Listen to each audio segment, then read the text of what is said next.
amigos? Bienvenidos a una nueva transmisión más. Es un placer estar nuevamente con ustedes. Servidor Iván Rodríguez, transmitiéndoles desde su canal Pregonero Informa. Antes de ir siguiendo la información, si es de tu agrado, apóyame con ese like, compártela para que pueda llegar a más gente y se entere de esta situación. De antemano te deseo sigas teniendo un excelente día, sábado 24 de junio del 2023. Si nos estás viendo por primera vez, muchísimas gracias por tu tiempo y por tu espacio. Solamente pido tu apoyo con la suscripción para que cada día podamos ser más en esta gran familia pregonera. Señores, vámonos de lleno a la información porque sabemos la resolución que tomó la Suprema Corte de Justicia de la Nación, en donde prácticamente, y hay que decirlo, y ya pues también hay que hablar concretamente, ¿no? Se sabía que estos ministros iban a actuar así e iban a votar el plan B en su totalidad. Una situación que, la verdad, y aunque salen a celebrar todos los de la oposición, incluidos, sí, esos dos árbitros totalmente imparciales y que ya no están, porque salieron Lorenzo Córdoba y Ciro Murayama a festejar toda esta resolución y decir que se hizo justicia. Más bien, eso nos hizo ver que hay que tomar una decisión, y una decisión muy fuerte, y está en la mano de la ciudadanía.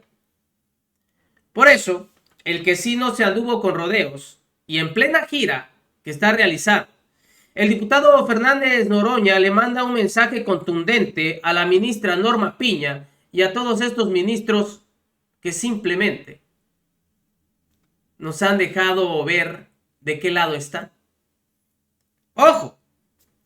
Porque las cosas se vienen muy interesantes. Y en estas votaciones del 24 vamos a tener la oportunidad de revertir esta situación. ¿Cómo? Con el plan C. Y ya sabemos qué es el plan C. Simplemente hacer un voto masivo para sacar a la oposición. Que ahí quede. Digo, porque luego empiezan los ataques, ¿verdad? Hay que apoyar al movimiento de la transformación, señores, sin tapujo alguno. Estos creen que pueden seguir haciendo de las suyas. Y si se creen la máxima autoridad, están muy equivocados. Porque la máxima autoridad es el pueblo, es la gente, quien sale y emite su voto, y ese sí se debe de respetar. ¿Qué fue lo que dijo Fernández Noroña ante toda esta situación que se dio a conocer? Escuchen ustedes. Y se ponga al servicio del pueblo.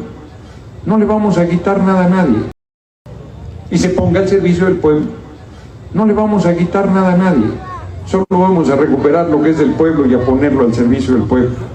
Y hacer otro poder judicial que hoy otra vez la infame Suprema Corte de Justicia de la Nación vuelve a provocar y a poner una puñalada al pueblo de México, no al movimiento. ¿Por qué se niegan a que voten los mexicanos en Estados Unidos? ¿Por qué se niegan a que el dinero deje de resolver los procesos electorales? ¿Por qué se niegan a que haya políticas de austeridad en todos los espacios de la vida pública del país? Por culebras, ¿por qué va a ser? Porque son lo que resta del viejo régimen.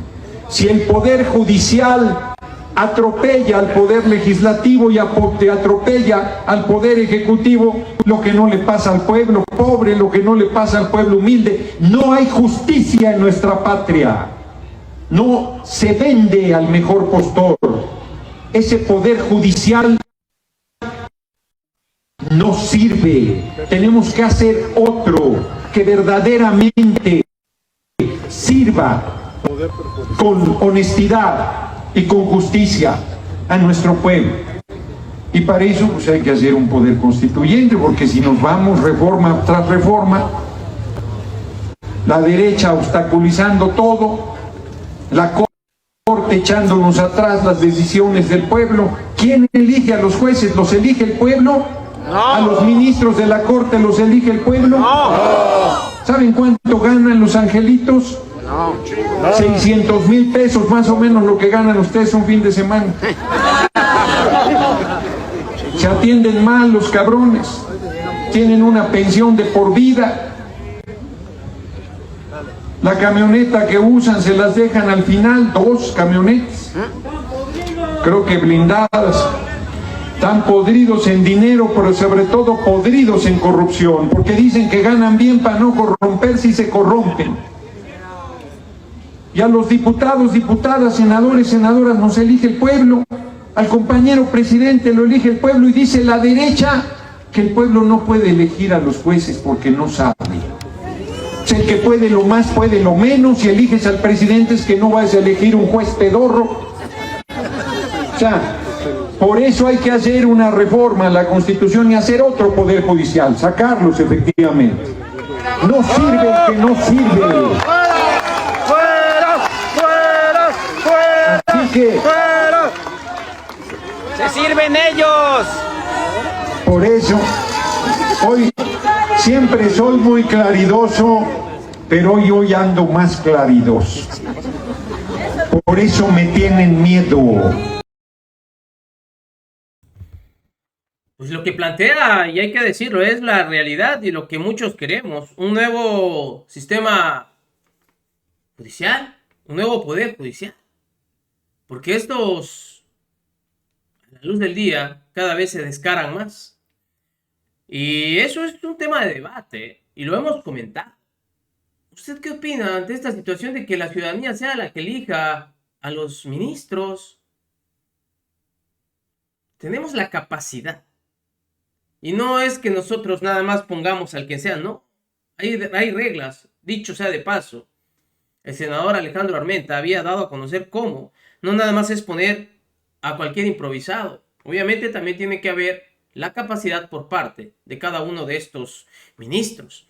Y no nada más se elijan como se eligió, y hay que decirlo, a Norma Piña, que en su momento les presentamos un video y en el que fue la peor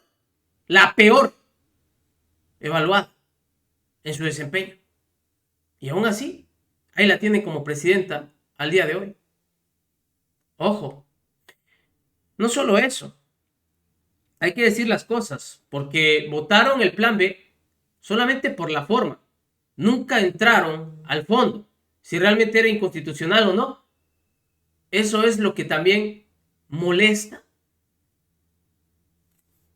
Y la que sí tuvo, y hay que decirlo, los tamaños, fue la misma, Yasmín Esquivel, que en su propia cara a Norma Piña le dijo esta situación. Escuchen.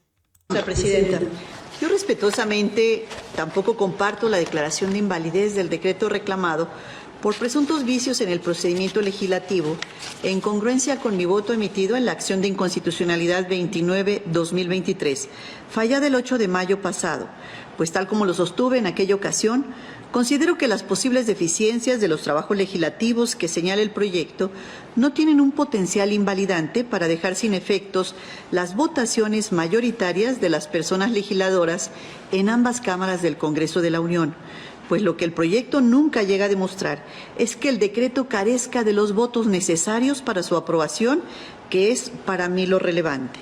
Como lo señalé en la ocasión anterior, el procedimiento legislativo inició con un acuerdo político de la JUCOPO, de la Cámara de Diputados, en el que se aceptó mayoritariamente procesar el mismo día las iniciativas que hoy nos ocupan, y el proyecto propone ignorarlo con franca violación al principio de división de poderes, porque en mi opinión, los consensos políticos de los órganos legislativos no nos corresponde juzgarlos, y menos aún desentendernos que en dicha Cámara hubo 267 votos a favor, 219 en contra del decreto de reformas, y en la de senadores, que fungió como revisora, mereció su aprobación por 69 votos a favor y 53 en contra, ejercicio democrático que estamos a punto de invalidar. Considero que como Tribunal Constitucional que nos preciamos de ser, nuestra responsabilidad no debe limitarse simplemente a verificar si los diputados y senadores cumplieron con sus reglamentos para procesar una ley. Nuestra misión va más allá de esta mínima tarea. Las ministras y ministros estamos llamados a revisar la regularidad constitucional de los contenidos del orden jurídico nacional, porque esta función es la que efectivamente redunda en el equilibrio de los poderes de la Unión. Simplemente erigirnos como gestores de las buenas prácticas parlamentarias es una aportación limitada para lo que la Constitución nos exige, que es la de poner fin a los conflictos. Me parece que hoy vamos a emitir una resolución sin resolver el fondo del problema. Al invalidar por vicios de forma más de 450 normas, sin siquiera mencionar o a menos analizar si cada uno de los artículos está pegado o no a la Constitución. Quedarnos en este tipo de exámenes superficiales, los cuales, por cierto, cada vez más frecuentes, me parece que nos resta credibilidad, especialmente en esta materia, la electoral, en la que los actores políticos y la ciudadanía esperan de la Suprema Corte de Justicia de la Nación una labor sustantiva, de mayor profundidad, y no de un mero cotejo y palomeo de los formalismos procedimentales que acontecen en el quehacer cotidiano en los órganos legislativos, cuyos integrantes, como todos sabemos, tienen sus propias dinámicas de trabajo que obedecen generalmente a los acuerdos políticos de los diversos grupos parlamentarios, quien por su naturaleza, las más de las veces no requieren de soportes documentales exhaustivos, cuya ausencia, desde mi punto de vista, no debe ser motivo para invalidar todo el trabajo parlamentario bajo la óptica y pretexto de que no resistieron un análisis microscópico de la debida tramitología. No es gratuito que el poder reformador de la Constitución hubiese introducido en el artículo 17 constitucional que las autoridades deberán privilegiar la solución del conflicto sobre formalismos procedimentales, pues es evidente que el constituyente advirtió demasiada superficialidad en las resoluciones de los órganos jurisdiccionales y las graves consecuencias que se generan por no acometer el estudio completo de las pretensiones que deberán ponderar todas las sentencias, y más aún las de la Corte, las cuales solo se refieren a la forma y no al fondo. Lo único que hacen es postergar el resultado de la contienda cuando lo necesario es difundir de inmediato si prosperan o no las acciones sustantivas de quien demanda justicia.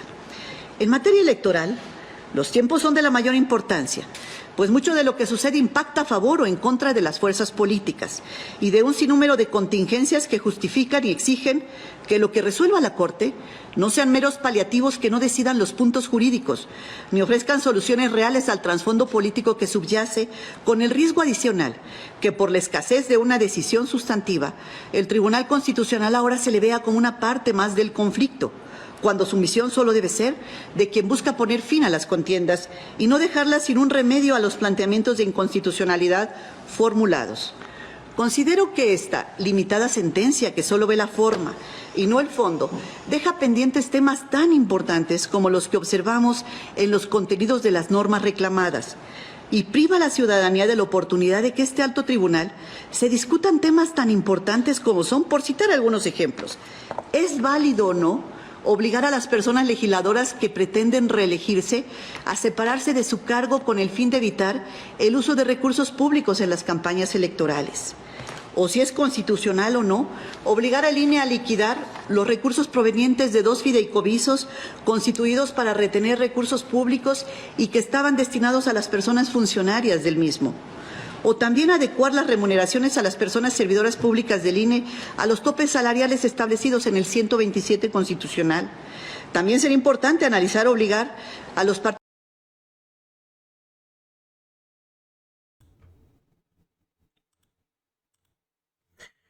Fíjense, todo esto fue lo que detalló la ministra Yasmín Esquivel.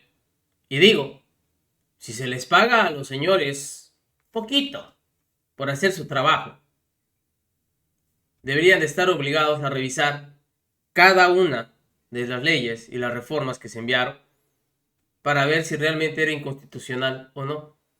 Pero se les fue muy fácil a estos corruptazos, simplemente por la forma de decir bye bye, sin importarles si era inconstitucional o no, o si había un beneficio o no, para que se den cuenta. Señores, nos vemos en una siguiente emisión. Que sigan pasando un agradable día. Servidor Irving Rodríguez, transmitiéndoles desde su canal. Recuerden, la información está ahí y depende de todos nosotros el pregonarla. Nos vemos en una siguiente emisión.